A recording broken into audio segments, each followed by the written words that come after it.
संत मत धारा आपकी सेवा में प्रस्तुत।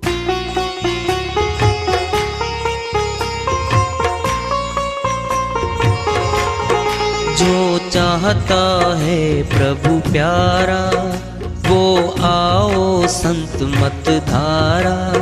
भक्ति भेद बता कर सारा वो कर दे भव के पारा। जो चाहता है प्रभु प्यारा वो आओ संत मत धारा। भक्ति भेद बता कर सारा वो कर दे भव के पारा। जो चाहता है प्रभु प्यारा।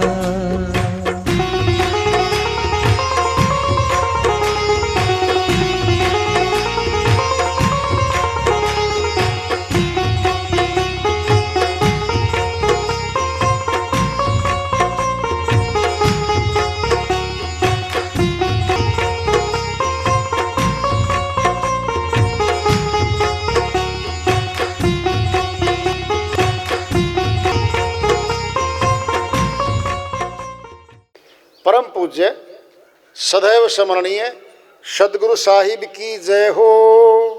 सतनाम साहेब आदरणीय सर्व संतों की जय हो।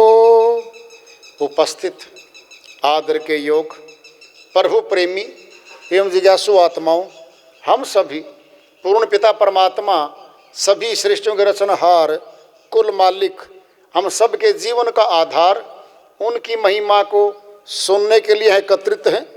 मेरी सभी से अर्ज है कि मैं कोई जगत गुरु नहीं, कोई महाराज नहीं, कोई महामंडलेश्वर नहीं।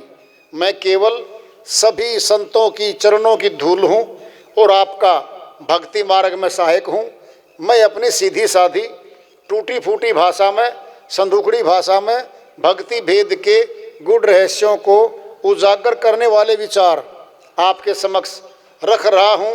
यदि अच्छे लगे अपनाएं, नहीं तो गैर जरूरी समझकर विसार दें। हाँ, सत्संग ही एकमात्र प्रभु प्राप्ति का विद्यालय है, विश्वविद्यालय है ये। और हम सभी सत्संग में आए हुए हैं। हम जिज्ञासु तभी तो हम आए हैं। हम पिछले सत्संगों से वार्ता करते चले आ रहे हैं कि चेतावनी से प्रभु प्राप्ति की ओर। इस अध्याय को, इस वार्ता को आज फिर आगे बढ़ा रहे हैं। झूठी बाजी देखकर अटक गया सब कोई, अंत काल रीता चला जन्म पदार्थ खोए। स्वामी नित्यानंद जी महाराज अमरलोक के संत हुए हैं। वो अपनी श्री वाणी में चेता रहे हैं, बाजी लगी हुई है, जुआ खाना है एक, जुआरी जाते हैं वहां पर, धन लेके जाते हैं और धन कमाने जाते हैं। जिसकी जीत हो रही है वो खुश हो रहा है, जिसकी हार हो रही है एक आध तो सारे पैसे लुटा के आ जाता है। बाजी हार के आ गया। हमारे अपने जीवन की बाजी है ये। जीत हार हमारी खुद की होनी है। क्या जीत और क्या हार है? पिंड में दृष्टांत ले लो। हम दुकान पे गए, 50 लाख का माल डाल रखा है। क्या करने गए? कमाई करने गए। और कमाई करने के लिए बैठ गए। हमें नींद आ गई, दुकान पे बैठे बैठे ग्राहक आवर चले जाऊं भाई। सौदा ही नहीं बेचा, पूरा दिन सोता रहा। दिन चला गया, फिर दूसरा दिन आया। फिर अच्छा, जो बाजार में जा रहे हैं खाने दाने बेचने वाले, वो खाए गए, पिछले कमरे में जाके थोड़ा आराम करने लगे, फिर नींद आ गई। एक महीने में 50 लाख के 500 रुपये मिले। बताओ जरा, हमारा बाप जिसने पैसे दिए, बेटा दुकान कर, महीने में हिसाब मांगेगा, पिताजी 500 रुपये कमाए, शाबाशी देगा मैं? बोलो, धमकाएगा, निर्लज, इतनी पूंजी दी तेरे को, अरे धन कमाने के लिए दी थी भाई। क्या हो रहा है? मूलधन खर्च हो रहा है, ब्याज तो मिला ही नहीं। क्या है वो दुकान? है हमारा शरीर एक दुकान है। किसने दी है दुकान? परमात्मा ने। ये दुकान माँ बाप ने नहीं दी है। रो रो मर जाते हैं माँ बाप, मिलता भी नहीं है शरीर, ये जिसको बेटा कहते हैं हम। मांगते हैं एक बेटा चाहिए जी, 10 साल हो गए शादी को, भिन्न भिन्न देवों पे मत्था रगड़ता फिरता है वो। पति पत्नी खूब दौड़ धूप करते हैं, पुत्र नहीं मिलता। अगर इतना हाथ में है माँ बाप का ले लो ना, नहीं है इसके हाथ में, इनके हाथ में नहीं है ये, जिसके हाथ में वो देगा। और सुनो, अंदर पालन पोषण भी वही करता है। माता के गर्भ में पालन पोषण परमात्मा करता है इसका अंदर। माता तो अपना भोजन करती है केवल, अंग प्रत्यंग सब वही लगाता है। और पूरा कंप्लीट करके, पूर्ण करके 9.5 महीने में चल भाई जा जमीन पे जाओ। हर कर्म भूमि शुरू हो जाती है इसकी। कितना सुंदर बनाया ये, देखो इसके नए नए नक्श देखो, होंठ कहाँ, नासिका कहाँ, आंखें कहाँ लगाई, हाथ कहाँ, पैर कहाँ। मनुष्य एक चीज बदल के दिखा दो कि भाई ये आंख गलत लगा दी, कहीं और लगा दो, कर लो कल्पना। स्थान में बदल के दिखा दो। ये परमात्मा ने एक एक चीज चुन चुन के जहां लगाई है, वहीं सुंदरता भी है और जरूरत भी है इसकी। उस मालिक ने बनाया है ये। क्या ये दुकान है? धन किसका है? श्वासों का। 21,600 श्वास 24 घंटे में खर्च हो रहे हैं अपने आप। संसारी काम करो, चाहे भक्ति करो चाहे ना करो, ये तो खर्च हो रहे हैं। ये तो मशीन चालू हो चुकी है, टिक टिक टिक टिक करके दिल की धड़कन चल रही है। चलो देखो हम क्या कमाने आए थे।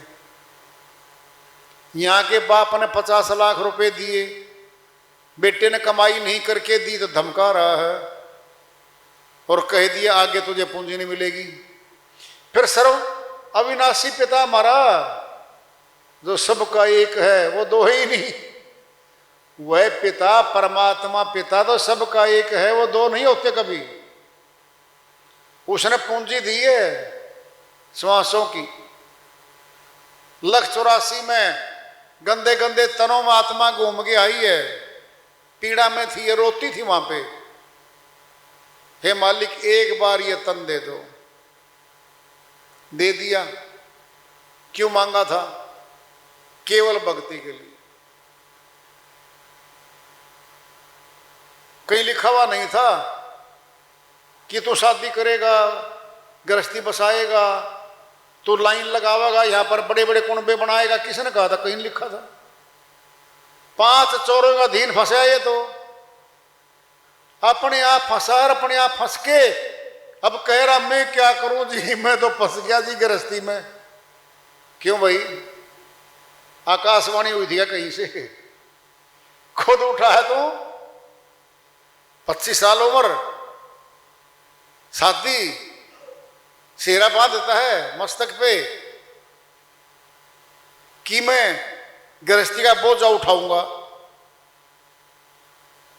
ऐसा उठाया भागता ही चला गया, भागता ही चला गया, कमाता ही कमाता चला गया। और केवल इसने अपना बनाया, कमाई करी, प्लॉट अपना, मकान उस पे अपना, जमीन इसने अपनी, हर चीज अपनी बना ली, परिवार भी अपना बना लिया। और पति पत्नी 60 वर्ष के हो गए। जरा देखना, अब अपना पराया होने जा रहा है। अब धीरे धीरे कमर झुकनी शुरू, घुटनों ने चलना कम कर दिया है, दिखना कम हो गया है, शक्ति घट रही है। कहता है बेटो तुम 2 हो, आ जाओ मेरे पास, बांट लो भाई, मैं नहीं कर सकता अच्छा कार्यक्रम। सौंप देता अपने आप, पूरे जीवन की कमाई बंटवारे में बांट दी। अब खुश नहीं होगा, एक बेईमान था उनमें से, पिताजी गलत बंटवारा कर दिया, बड़े वाले को ज्यादा दे दिया, बढ़िया दे दिया, मेरे को कम दे दिया। चिंता शुरू हो गई, घर में कलह शुरू हो गई। कहता है अरे तुम्हें दे रहा हूं कमाई करके, तुमसे ले क्या रहा हूं, फिर भी समझ में नहीं आ रहा। अरे कमाई करके दे दिया, लिया क्या है। थोड़ा ऊंचा बोल रहा था, पिताजी बोलना छोड़ गया, बेटा आना छोड़ गया, घर पे आना जाना बंद। पति पत्नी बात करेंगे, ये बेटा किसका था तो अपना, बड़ा प्यारा था, फिर ये तो दुश्मनों जैसा व्यवहार कर रहे हमारे साथ, शक्तिहीन हो गए। अब कुछ नहीं कर सकते। भंडारा देना चाहते हैं, पैसे नहीं हाथ में, बच्चों से पैसे मांगेंगे, दे दे बेटा 50,000 रुपये, मैं तो भंडारा करूंगा, सत्संग में जाऊंगा, साधु लोग आएंगे, भक्तों का भंडारा करूंगा। पिताजी 5,000 रुपये में 10 ब्राह्मण बुला के कर दो भंडारा, ये 50,000 कहाँ से। क्यों भाई, करोड़ों की जमीन प्रॉपर्टी तुमको दे दी। नहीं नहीं नहीं, हम ठीक कह रहे हैं, बस नहीं मिलेंगे मांगे से पैसे, उसी के पैसे उसी के पास थे, उसी ने जमा कर दिए, वापिस नहीं मिल रहे। अब फिर क्या होता जा रहा, अब अपना परिवार भी गैर हो रहा है, धन भी काबू से बाहर गया। अब शरीर अपना था, ये बीमार हो गया। अब कहेंगे फलाने दोस्त है तू मेरा, साथ जाया करता, चल सत्संग में चलते। किसका सत्संग था, पैसा दमड़ी जेब में है नहीं, घर वाले जाने देते नहीं, फिर भक्ति करेगा क्या। क्या हो गया, सब अपना बेगाना हो रहा। अब तीनों काम जवानी के होते हैं, भक्ति भी जवानों की है, गृहस्थी भी जवानों की है, और युद्ध लड़ाइयां फौज में जवान भर्ती होते हैं। 18 वर्ष की आयु होते ही खुल जाती हैं रिक्रूटमेंट फौज में, जवान आओ भाई। सरकार बड़ी सयानी है, 58-60 साल का होने के बाद देख लिया अब इनकी बुद्धि काम नहीं, याददाश्त कमजोर होगी, शक्ति कमजोर होगी काम करने की, अब घर जाओ भाई, रिटायरमेंट कर देते हैं। अरे सरकार भी सयानी हमारे से, तो फिर कभी रिटायरमेंट नहीं होनी क्या हमारी घर से। अरे पहले था सनातन में योग, इतने वर्ष तक ब्रह्मचर्य, बाल अवस्था, फिर शादी, गृहस्थाश्रम, फिर था तीसरा, उसे कहते थे बाणप्रस्थ, और चौथा था संन्यास योग। संन्यास योग आता था। क्यों था वो? केवल संन्यास योग में अपने मोह ममता से दूर एकांत पकड़ के वो भक्ति करता था। अब वो भी गया न संन्यास योग। क्या हो गया? क्यों करें भक्ति? प्रश्न ये है। सभी सुख चाहते हैं, दुख कोई नहीं चाहता। भक्ति भगवान से मिलाती है और भगवान सुख देता है। सुख यहाँ का भी देता है, सुख सत्य लोक का भी देता है। इसीलिए भक्ति करें, नहीं कोई जरूरत नहीं भक्ति करने की, कहीं दूर तक नहीं। दूसरी बात क्या है? सुख के अलावा जन्म मरण का महारोग लगा हुआ है। जन्म मरण के रोग से छुटकारा पाने के लिए भक्ति करनी है और अपने लिए करनी है। केवल एक धन है जो ले जा सकते हैं हम यहां से, भक्ति का धन। जगत का धन दिन रात कमाते हैं हम, ताकत लगाए कमाते हैं, छूट जाता है। जो छूट गया फिर हमारा कहाँ था? वो मरने से पहले झगड़ा कर रहा है, वो नहीं छोड़ूंगा, मेरा है। अटैक आया, गया काम से। अब किसका है वो? किसी का भी नहीं। बोलो, भक्ति धन अपना है, वो आत्मा के साथ जाता है। इसीलिए भक्ति करनी चाहिए।